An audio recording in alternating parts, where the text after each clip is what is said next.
Common లా admission test aim చేసే students అందరూ కూడా నేషనల్ లా యూనివర్సిటీ అడ్మిషన్స్లో ఏ కాలేజ్ బాగుంటుంది ఎలా ఉంటుందో తెలుసుకునే క్రమంలో డిఫరెంట్ లా యూనివర్సిటీకి సంబంధించిన రివ్యూ అనేది మనం చేస్తున్నాము. ఆల్రెడీ నెల్సార్ హైదరాబాద్, ఎన్ఎల్ఎస్ బెంగళూరు గురించి మనం తెలుసుకున్నాము. వీటితో పాటుగా మనం all India legal entrance test లా ఎంట్రన్స్ టెస్ట్ పెట్టే ఐలెట్ ఎగ్జామ్కి సంబంధించిన ఎన్ఎల్యూ ఢిల్లీ కూడా మనం తెలుసుకున్నాము. ఈ వీడియోలో మనం West Bengal national university of judicial sciences NLU Kolkata గురించి తెలుసుకోబోతున్నాము. Well, one of the earliest NLU in the India. ఈ ఎన్ఎల్యూలో కేవలం బిఏ ఎల్ఎల్బి మాత్రమే కాకుండా బిఎస్సి ఎల్ఎల్బి కూడా ఇవ్వడం అనేది స్పెషాలిటీ. మంచి లైబ్రరీ ఆపర్చునిటీస్ ఉంటాయి. జర్నల్స్ కూడా డిఫరెంట్ కైండ్ ఆఫ్ జర్నల్స్ అనేది మనకి ఇక్కడ తెలుస్తుంది. అండ్ ఎన్ఐఆర్ఎఫ్ ర్యాంకింగ్ చూసుకుంటే టాప్ 4 ఎన్ఎల్యూగా ర్యాంకింగ్ సాధించింది. హాస్టల్స్తో పాటుగా క్యాంపస్ అట్మాస్ఫియర్ కూడా చాలా యూనిక్గా ఉంటుంది. సాల్ట్ లేక్ సిటీ దగ్గర ఉన్న ఈ క్యాంపస్లో అడ్మిషన్ కావాలంటే మంచి స్కోర్ అనేది క్లాట్లో మనం సాధించాలి.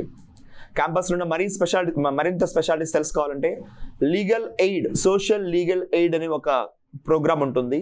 ఇక్కడ యంగ్ లాయర్స్ కొంతమంది పబ్లిక్కి లీగల్ ఎయిడ్ సంబంధించిన అసిస్టెన్స్ సంబంధించి ఇస్తూ ఉంటారు. Apart from that moot courts ఈ కాలేజ్ చాలా స్పెషల్. ఎందుకంటే ఈ మూట్ కోర్ట్స్లో వీళ్ళు ఇంటర్నేషనల్ ప్లాట్ఫామ్స్లో చాలాసార్లు గెలవడం జరిగింది. 2003 సంవత్సరంలో Williams C Vis international commercial arbitration moot court కాంపిటీషన్లో గెలిచారు. And that was one of the earliest achievement of Indian NLUs.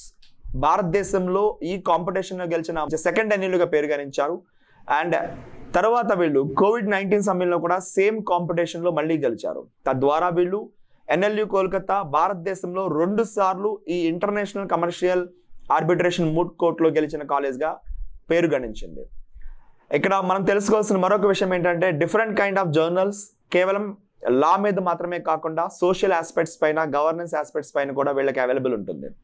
లైబ్రరీలో కూడా చాలా మంచి బుక్స్ అండ్ ఓల్డ్ డాక్యుమెంట్స్ కూడా దొరకడం అనేది ఒక విశేషం. ఈ కాలేజ్లో ఎయిమ్ చేసిన స్టూడెంట్స్ ఖచ్చితంగా మంచి ఎక్స్పీరియన్స్ అనేది వాళ్ళు గెయిన్ చేసుకోవచ్చు. మంచి faculty members, retired judges and even famous international యూనివర్సిటీస్లో లా పూర్తి చేసుకునే ఫ్యాకల్టీస్ మెంబర్స్ కూడా ఇక్కడ అవైలబుల్ ఉంటారు. That's all for today. Thank you so much and Jai Hind.